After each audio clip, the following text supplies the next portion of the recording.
Jambo la 6, ni lazima uwe na nidhamu ya utekelezaji katika kutimiza lengo lako. Nidhamu ni nini? Nidhamu ni kufanya jambo ulilokuwa umepanga kulifanya kwa wakati sahihi bila kujali unajisikia ama haujisikii. Let's say ulipanga kufanya jambo fulani mida ya saa 2. Sasa unachotakiwa pale ni kwamba ikifika mida ya saa 2 kusiwe na kitu chochote kinachokuzuia wewe kuhakikisha jambo lako ulilokuwa umepanga kulifanya linafanyika. Kwa hiyo unatakiwa uwe na mbinu zozote zile zitakazo kufanya wewe kulitimiza lile jambo ambalo ulikuwa umepanga kulitimiza. Sasa unakuta muda mwingine inafika mida ambayo ulipanga kufanya jambo fulani, lakini kuna vitu ambavyo vinakuzuia wewe kulifanya lile jambo. Kwa mfano, muda mwingine unaweza kuwa hujisikii kulifanya lile jambo, au kuna mtu ambaye labda unazungumza naye au amekupotezea, amekuondoa kwenye direction ya shughuli zako za kila siku, labda unapiga naye story na nini.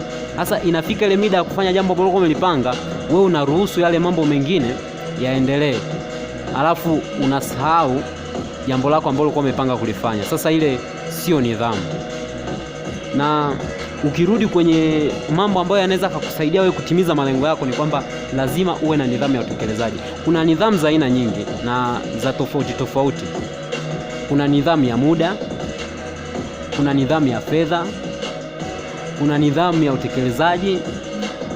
Yaani kuna nidhamu tofauti tofauti. Sasa kwenye issue ya kutimiza malengo yako lazima nidhamu ya muda iwepo, nidhamu ya utekelezaji iwepo, kwa sababu kwenye swala la kutekeleza kwa vyovyote vile, kama una nidhamu kweli, hizi pointi za nyuma lazima zizingatiwe. Kwamba kama mtu umeamka asubuhi, una ratiba yako mkononi, kwamba leo hii natakiwa nifanye hili, nifanye hili, nifanye hili na hili. Ukiamka asubuhi hapo, kama kweli una nidhamu, utahakikisha yale mambo yanafanyika. Umeona? Hata kama hayafanyiki kwa 100%, basi walau 75% kwenda mbele anakuwa yamekwisha kufanyika. Sasa huwezi ukajua kama una nidhamu au hauna nidhamu kama huendi kwa ratiba, kwa sababu ukiamka asubuhi hauna ratiba yoyote ile, itakuwa ni rahisi sana kwako kujiona kama hauna shughuli. Ndio maana mwanzoni nilizungumza kwamba unaamka asubuhi, mtu anaweza kukupigia simu au ukakutana naye akamwambia bwana, mimi nisindikize sehemu fulani, alafu na wewe unakubaliana naye tena kwa kumuongezea motisha kwamba hata hivyo sikuwa na shughuli yoyote ya kufanya, kwa twende nikusindikize unakotaka nikusindikize. Na ukweli ni kwamba sio kwamba hauna shughuli ya kufanya, ni kwamba hukupangilia ratiba zako vizuri. Kwa hiyo kama kweli una nidhamu ya utekelezaji katika kuhakikisha lengo lako linatimia, ni kwamba lazima utazingatia muda, lakini pia lazima utaweka ratiba zako kwamba ili lengo langu litimie ni lazima ratiba hizi nizifate. Unaamka asubuhi, ratiba zako ziko mkononi au ziko kwenye diary yako, unajua kabisa naanza na hili, nitafuata na hili, mida fulani mpaka mida fulani nitafanya hili, mida fulani mpaka mida fulani nitafanya hili. Pale ile inakuwa inakusaidia sana wewe kuhakikisha nidhamu yako kwenye utekelezaji inakuwa vizuri sana. Kwa hiyo issue ya kuwa na nidhamu ni issue ya msingi. Sio kwamba unapanga kulifanya jambo mida fulani, alafu ikifika hiyo mida unarahisisha kwamba jambo hili sinaweza nikalifanya hata kesho. Na ndio tulivyo wengi, kwamba ni rahisi sana kurahisisha kwamba ili jambo hata kesho mbona nitalifanya, mbona kesho naonekana kama sina shughuli kwa naweza nikaliacha kwa leo kwa sababu kuna issue fulani naifanya nyingine, ngoja niliache alafu kesho nitalifanya. Umeona? Sasa unachotakiwa pale ni kuhakikisha kwamba kesho tunatakiwa tufanye mambo mengine, lakini leo tuhakikishe tunafanya haya ambayo tulikuwa tumeyapanga. Hiyo ndo issue ya nidhamu. Kwa hiyo lazima tuwe na nidhamu ya utekelezaji katika malengo yetu. Jambo la 7, unaambiwa isipite siku bila kufanya kitu chenye kupelekea lengo lako kutimia. Yaani ukizitazama hizi points kwa makini ni kama zina mpangilio fulani unaoelekeana. Kwenye pointi ya nyuma, nadhani ni pointi namba 4, nilikwambia ni muhimu kuipanga ratiba kabla siku haijaanza. Kwamba kabla hujaingia kitandani kulala, hakikisha kabisa kwamba una ratiba yako, kwamba kesho nitakapoamka nina ratiba fulani na fulani na fulani na fulani. Umeona? Na kwenye zile ratiba ambazo, kwenye ile ratiba ambayo unaiweka, kwa sababu ni shughuli ambazo unatakiwa kuzifanya siku ya kesho yake, ni lazima utaangalia shughuli moja au shughuli mbili zinazoweza kukufanya wewe upige hatua katika kulitimiza lengo lako. Umeona? Kwa hiyo ukiwa mtu wa kwenda na ratiba, ni lazima kila siku utafanya shughuli moja au shughuli mbili zitakazo kusaidia wewe kupiga hatua kwenye kulitimiza lengo lako. Lakini ukiamka asubuhi huna ratiba yoyote, unaweza ukajikuta pia unafifisha ile spidi ya kulitimiza lengo lako, kwa sababu utakuwa unafanya shughuli yoyote inayotokea mbele yako. Umeona? Kwa lugha nyingine freestyle. Yaani unaamka asubuhi hivi, leo nifanye kitu gani? Nianze na hiki? Hapana. Mbona hiki nikiache? Nianze mbona sijisikii? Mwisho wa siku unakuta siku imeisha, haujafanya kitu cha msingi kinachoweza kukusaidia wewe kufanya nini? Kulitimiza lengo lako. Sasa ili uhakikishe kila siku unafanya shughuli fulani yenye kukusaidia kutimiza lengo lako, ni kwamba lazima uende kwa ratiba. Na unapopanga ratiba, unatakiwa uhakikishe kwamba kwenye ile ratiba unaingiza shughuli moja au shughuli mbili inayohusiana na utimizaji wa lengo lako. Tuchukue mfano mmoja kwamba labda lengo lako wewe ni kufuga kuku kwa ajili ya biashara, si ndivyo? Lakini hauna banda, hauna kuku pia. Kwa hiyo una shughuli ya kutengeneza banda, una shughuli ya kununua kuku. Umeona? Sasa utekelezaji wa huu mpango wako hauwezi kutimia kwa siku moja, ni siku tofauti tofauti. Sasa kila siku unatakiwa uangalie kwamba pamoja na kwamba una shughuli zingine, labda shughuli za ofisini au shughuli za wapi, unatakiwa kila siku uhakikishe kwamba unafanya shughuli moja au shughuli mbili zitakazo kusaidia wewe mpango wa kufuga kuku kwa ajili ya biashara unatimia. Aidha, labda leo nitahakikisha nasomba mabanzi, kesho nitahakikisha natafuta nguzo, kesho kutwa nitahakikisha nachimba mashimo na kusimika zile nguzo, siku inayofuata nitahakikisha napigilia mabanzi, siku nyingine nanunua bati, siku nyingine naezeka, hivyo hivyo. Yani unahakikisha kwamba kila siku unaifanya shughuli fulani ambayo inakupigisha hatua wewe kwenye kutimiza lengo lako. Kwa hiyo hilo ni jambo la 7, isipite siku bila kufanya kitu chenye kupelekea lengo lako kutimia. Lakini jambo la 8, usiwe muahirishaji wa mambo uliopanga kufanya. Kwa hiyo tunabaki pale pale kwenye ishu ya nidhamu, kwenye ishu ya kuzingatia ratiba yako, kwenye ishu ya kuzingatia muda wako, kwenye ishu ya kuhakikisha lengo lako linatimia. Kwa sababu miongoni mwa magonjwa ambayo yanatusumbua sana sisi wabongo kwenye swala la kufanikiwa ni kuahirisha mambo. Yaani sasa sana mtu amepanga kwamba huu mwaka lazima nitimize kitu fulani, lakini ndio atakuwa anatambua kichwani mwake kwamba nina mpango fulani ambao natakiwa utimie kwa huu mwaka.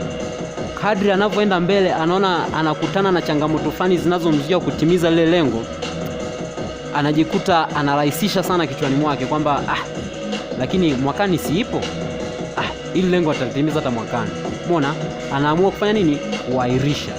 Sasa leo utaahirisha, kesho utaahirisha, kesho kutwa utaahirisha, mwisho wa siku itakuwaje? Ni kwamba utajikuta umeahirisha mambo mengi sana, na kama usingeahirisha yale mambo ungekuwa umepiga hatua kubwa sana kwenye swala la mafanikio. Kwa hiyo upaswi kuwa muahirishaji wa mambo ambayo unakuwa umepanga kuyafanya. Wewe umeweka ratiba yako asubuhi, unajua kabisa ratiba yangu leo ni mambo fulani na mambo fulani, lakini kwenye kuyatekeleza yale mambo ambayo umeyaweka kwenye ratiba yako unajikuta umvivu, au kuna vitu fulani vinavyotokea vinakuzuia wewe kufanya nini? Kuzikamilisha zile ratiba za siku. Unaamua kuahirisha tu kiurahisi, nitafanya kesho. Unaingia nitafanya kesho. Nidhamu ya utekelezaji hauna, uzingatii muda. Umeona?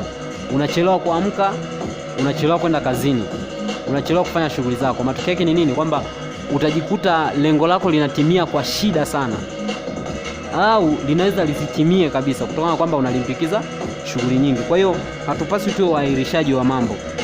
Hilo ni jambo la 8. Jambo la 9, unaambiwa changamoto zisitufanye tukate tamaa kutimiza malengo yetu. Ndio maana mwanzoni nilizungumzia ishu ya hamasa. Pointi ya kwanza na pointi ya pili zilikuwa ni pointi ambazo zimebase kwenye kutupa hamasa pale tunapokutana na changamoto tofauti tofauti, tuwe tunafikiria matokeo mazuri tutakayopata baada ya kutimiza malengo yetu. Sasa kama hauna hamasa, ukikutana na changamoto maana yake ni nini? Utakata tamaa mapema.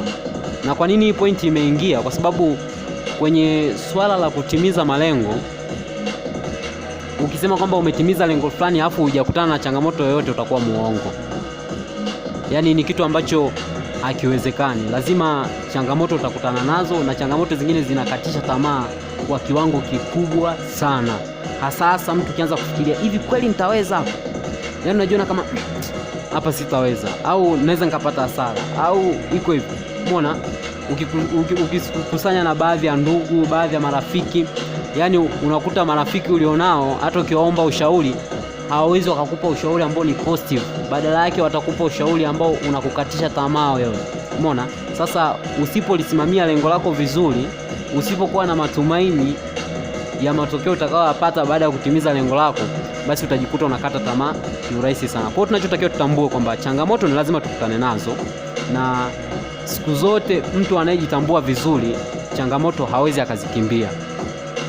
Anachotakiwa kukifanya ni kupambana na zile changamoto, ili siku atakapokutana tena na zile changamoto iwe ni kitu cha mtoto kabisa. Umeona? Kwa hiyo changamoto unapambana nazo, na unachotakiwa kutambua kwamba changamoto hazitakiwi zikufanye wewe ukate tamaa. Umeona?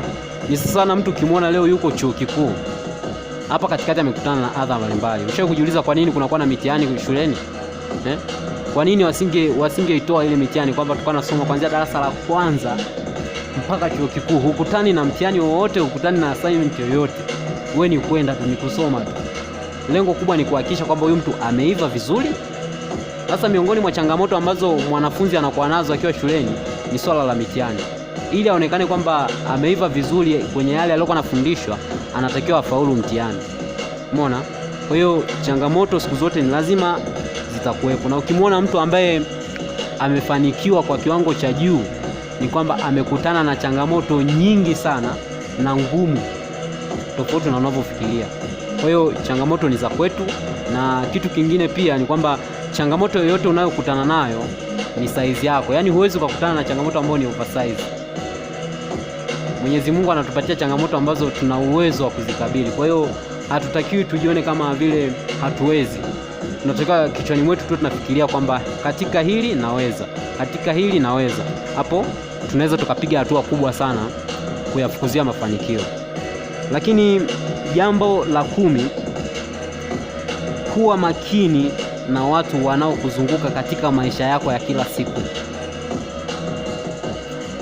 Tukizungumzia watu wanaotuzunguka kwenye maisha yetu ya kila siku, tukianzia majumbani, kuna majirani, tukienda maeneo ya kazini, kuna wale ambao wako jirani na maeneo yetu ya kazini, lakini pia wapo marafiki, wapo watu mbalimbali. Umeona? Hao wote ni watu ambao wanatuzunguka kwenye maisha yetu ya kila siku. Unaweza ukawa unalifanya jambo fulani, akatokea aidha jirani yako akaliangalia lile jambo unalolifanya, afu akazungumza maneno yake. Sasa yale maneno atakayoyazungumza, kama ni ya kukatisha tamaa, itategemeana na wewe utakavyoyapokea yale maneno. Kwa sababu ukiyapokea kwa 100%, maana yake ni kwamba na wewe pia utakuwa umeshakatishwa tamaa na yule mtu. Kwa hiyo unachopaswa ni kwamba unatakiwa uwe makini, kwa sababu wewe lengo lako ni kuhakikisha linatimia kile kitu ambacho ulikuwa umepanga kukifanya, kuhakikisha kwamba kinatimia. Kwa hiyo maneno yoyote yanayokuja mbele yako kutoka kwa marafiki zako, kutoka kwa jirani zako, kutoka kwa ndugu zako na watu wengine, unatakiwa uangalie lipi zuri nilibebe, lipi baya nisilibebe. Umeona? Kama utakuwa na kumbukumbu vizuri, rudisha enzi hizo ukiwa sekondari, au hata kwa hawa ambao wako shuleni sasa hivi, najua mshashuhudia. Unamkuta mtu fulani darasani anasoma sana, na yani ikitokea wenzake labda wameenda kupumzika, yeye atabaki darasani anasoma. Wenzake wametoka kupumzika, wanaingia ndani, wanaendelea kupiga kelele, yeye anasoma. Wenzake wanarudi nyumbani, yeye anachelewa kurudi nyumbani kwa sababu anasoma. Kwenye prepo anasoma, yani muda wote anasoma. Sasa utakuta mtu mwingine anafika kwa yule jamaa anayesoma sana, anaanza kumuuliza, hivi wewe mbona unasoma sana hivyo, au umetumwa na kijiji? Sasa kauli kama hizo kutoka kwa mtu ambaye ni jirani yako au rafiki yako ni kauli ambazo zinaweza zikakukatisha tamaa, kiasi kwamba kama hautalisimamia lengo lako vizuri, utajikuta unaacha kufanya kitu ambacho ulikuwa umelenga kukifanya. Kwa hiyo cha msingi ni kwamba hatupaswi tuwaondoe hao watu, ila tunapaswa tuwe makini nao. Sasa imagine maeneo yako ya kazi, unafika asubuhi, watu wanaokuzunguka pale wanajimu asubuhi na mapema, wameingia wanaanza kucheza draft asubuhi na mapema, muda wa kuanza kazi, kwamba mtu umetoka kuamka, una nguvu za kutosha. Wewe unafika maeneo yako ya kazi, unakuta marafiki zako wamekusanyika wanapiga story pale. Kwa hiyo usipokuwa makini nao, ni kwamba utaungana nao, utaanza kupiga story pamoja na wao, utaungana nao, utaanza kucheza draft pamoja na wao. Umeona? Kwa hiyo tunachozungumzia swala la umakini ni kwamba unaweza kukutana na vitu mbalimbali ambavyo vinakuzuia wewe kupiga hatua kutokana na wale watu ambao wanakuzunguka, ila unachotakiwa kuzingatia wewe ni kitu gani unapaswa kukitimiza kwa wakati gani. Kama utazingatia ratiba, hao watu hawaweza kukusumbua. Kama utakuwa na nidhamu ya utekelezaji, hao watu hawatakupa shida. Kama utasimamia malengo yako na kuhakikisha kwamba yanatimia, haiwezi kawa tatizo. Kwa hiyo please over please, tunapaswa tuwe makini sana na watu wanaotuzunguka katika maisha yetu. Lakini jambo la 11 na la mwisho, tenga muda binafsi wa kujifunza. Sasa unajua enzi hizo tunasoma, tulikuwa tuna fikra fulani kichwani kwamba nikimaliza form 4 I say mtaani nitakomwa, yaani nitakuwa naleta shida, ni mwendo wa kuzulula na nini, kwa sababu sasa hivi naonekana kama nimebanwa hivi na masomo. Umeona? Sasa elimu kama ile katika maisha yetu binafsi haitoshi. Umeona? Tunachopaswa ni tuhakikishe tunajiendeleza kwa kusoma sisi wenyewe binafsi, sio kwa maana ya kuingia darasani. Yaani kuna namna tofauti tunaweza tukazitumia kwa maana ya kujiendeleza. Kuna kusoma vitabu vinavyohusiana na maisha, tunapaswa tu tunasoma mara kwa mara. Tena shida ni kwamba tuwavivu sana wa kusoma, na tunaona kama kusoma ni kama utumwa. Lakini jiulize, kwa nini kushika kitabu usome unaona shida, ila kuichukua simu yako uingie WhatsApp uchati na marafiki zako unaona ni jambo jepesi sana? Ndivyo ulivyoumbwa ubongo wa binadamu, kwamba umezoea sana raha kuliko shida. Umeona? Na watu wenye mafanikio ni kwamba huwa wanawekeza muda mwingi kwenye huzuni pale wanapohangaika kuyatafuta mafanikio, ili waje wapate furaha nyakati za mbele. Lakini walio maskini wanapenda kuwekeza kwenye furaha. Ndio maana utakuta mtu anaamka asubuhi kwa WhatsApp, jioni yeye ni kwenye movie na nini, vitu vya msingi hawezi akavizingatia. Sasa tunapaswa tunajifunza binafsi, soma vitabu, lakini video kama hizi unapaswa pia uwe unazifuatilia mara kwa mara, zinaweza zikatusaidia katika maisha yetu. Lakini kitu kingine ambacho tunaweza tukatumia kwa maana ya kujifunza binafsi ni swala la kujifunza kwa watu ambao wamefanikiwa. Kama unakumbuka, nilishaeleza mwanzoni kwamba matajiri wanaamini kwamba watu maskini ni wavivu, lakini maskini wanaamini kwamba watu matajiri ni wabaya, kwamba wamefanikiwa kwa njia ambazo si za halali. Sasa ngoja nikupe mfano mmoja. Kuna rafiki yangu mmoja, tulikuwa tunashinda pamoja katika shughuli zetu hizi. Sasa mimi nilikuwa fundi, alikuwa mwanafunzi. Sasa katika yale mazingira, mimi kafika kipindi fulani nikaondoka, nikamwacha pale, yeye akawa anaendelea kujifunza. Sasa kuna issue fulani ilitokea, yeye akaondoka pale, akarudi makwao.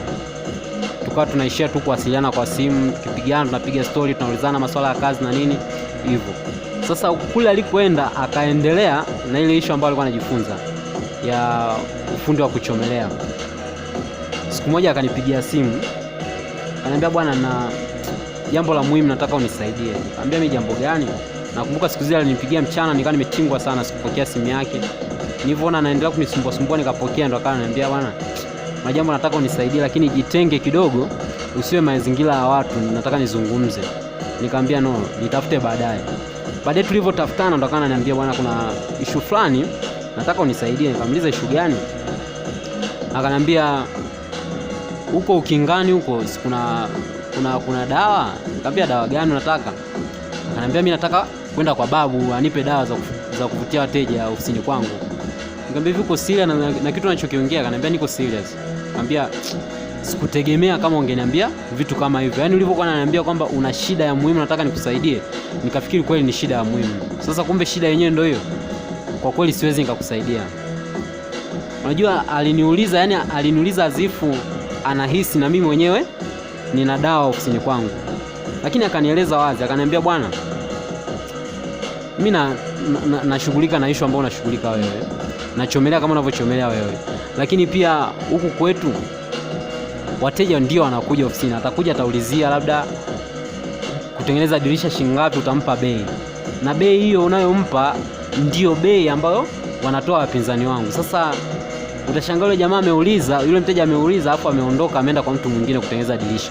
Umeona? Kwa hiyo hatupati wateja. Kwa hiyo nataka nipate dawa ya kuvutia wateja. Mimi nikamueleza ukweli, nikamwambia bwana, kama issue ndio hiyo, hebu angalia vizuri kitu gani unakosea. Sababu kama unakuta wateja hawaji ofisini kwako, kuna vitu ambavyo unaenda tofauti na wenzako. Aidha labda bei wewe ni kubwa, lakini kama bei mnalingana basi bidhaa yako haina ubora. Jaribu kuiboresha bidhaa yako, shusha bei kidogo, uwavutie wateja. Kuwa na kauli nzuri kwa wateja, fanya promotion kwa wateja. Umeona? Nikamwambia vitu kama hivyo, lakini jamaa hakutaka kukubaliana na mimi kabisa. Yaani akawa naona kama njia ya yeye kuwavutia wateja ofisini kwake ni kwenda kutafuta dawa. Umeona? Sasa mtu ukishakuwa na fikra kama hizo kichwani mwako, itakuwa ngumu sana sana sana kuyafikia mafanikio. Sababu hata ukiamua kujitosa ukatafute dawa, matokeo yake ni nini? Kwamba utasemwa vibaya, kwamba yule amefanikiwa kwa pesa za manyoka labda, au aliua ndugu yake, au alitafuta dawa na kitu fulani. Umeona? Kwa hiyo tulishindana sana na rafiki yangu mpaka nikafikia stage nikamwambia bwana, nikiona uko serious kweli unaendelea kunisumbua kwenye hii issue, mimi nitaona bora kabisa yani tusio tunawasiliana mimi na wewe. Umeona? Sasa kwa mtu kama huyo itakuwa changamoto sana kujifunza kwa mtu aliyefanikiwa, kwa sababu hata akimfuata akawa na mshauri kwamba ili ufanikiwe fanya hili na hili na hili na hili, kwake atakuwa haelewi. Atakachokuwa nakifikiria yeye kwamba wewe ulifanikiwa kwa sababu ulipita njia za mkato, ulienda kwa babu. Umeona? Kwa hiyo na yeye atakuwa anataka apewe ushauri kama huo kwamba nenda kwa babu ili ufanikiwe. Umeona? Sasa kitu kama hicho sio kizuri. Hatutakiwi tutengeneze fikra kama hizo. Tunachotakiwa tuelewe kwamba ukitaka tufanikiwe ni lazima tujitume katika shughuli zetu. Tuhangaike, yani tujitoe kwa mioyo yote. Uamke mapema asubuhi, utakuwa na muda wa kutosha sana kufanya shughuli zako. Umeona? Lakini pia kama hivi tujifunze kwa watu ambao wamefanikiwa. Basi hayo yalikuwa ni mambo 11 yanaweza kutusaidia sisi kutimiza malengo yetu. Naomba niarudie kwa haraka. Namba 1, weka lengo katika jambo ambalo una mapenzi nalo. Namba 2, ni lazima uwe na tumaini katika lengo ulilojiwekea. Namba 3, unapaswa kuwa mzingativu wa muda. Namba 4, weka mikakati ya utimizaji wa lengo, lakini hakikisha unalisimamia lengo mpaka litimie. Namba 5, ipange ratiba yako kabla ya siku kuanza. Namba 6, ni lazima uwe na nidhamu ya utekelezaji katika kutimiza lengo lako. Namba 7, isipite siku bila kufanya kitu chenye kupelekea lengo lako kutimia. Namba 8, usiwe muahirishaji wa mambo uliyopanga kufanya. Namba 9, changamoto zisikufanye ukate tamaa kutimiza lengo lako. Namba 10, kuwa makini na watu wanaokuzunguka katika maisha yako ya kila siku. Namba 11, tenga muda binafsi wa kujifunza kwa kusoma vitabu, kutizama video kama hizi, lakini pia kujifunza kwa watu ambao wamefanikiwa. Kama tutazingatia haya mambo 11 na mambo mengine ambayo mimi labda siyajui, wewe mwenzangu unayajua, inaweza ikawa rahisi sana sisi kupiga hatua moja, kesho 2, kesho 3 ili kuyafikia mafanikio. Ulikuwa na mimi Jubilate Samuel katika Life Content Channel. Lakini kitu cha msingi, naomba usubscribe katika channel hii, lakini pia bonyeza alama ya kengele ili kusudi tutakapo upload video nyingine uweze kuipata kwa wakati ulio sahihi. Na cha msingi zaidi, elimu hii hakikisha una share kwa mtu mwingine, iwe imekusaidia wewe au haijakusaidia, mtu mwingine anaweza kumsaidia. Na la mwisho tena ni kama ombi kwenu ambao mmetazama video hii, tafadhali hakikisha unanishauri pale unapoona nimefanya vibaya, basi nishauri kwamba hapa ningependelea zaidi ufanye hivi, kwa sababu ukinipa ushauri unanipa mimi mwanga fulani next time nitakapo upload video niweze kupita katika ushauri ambao umenipatia, na ninatamani sana mtu ambaye ananishauri pale ninapofanya kitu, au sio? Lakini kuna njia mbalimbali unaweza kunishauri. Kama hautadondosha comment yako katika comment section, basi kuna namba ambazo zitapita hapo chini, tunaweza tukawasiliana kwa njia ya WhatsApp, lakini kwa mawasiliano ya kawaida ukanishauri kwa njia moja au nyingine. Asanteni sana.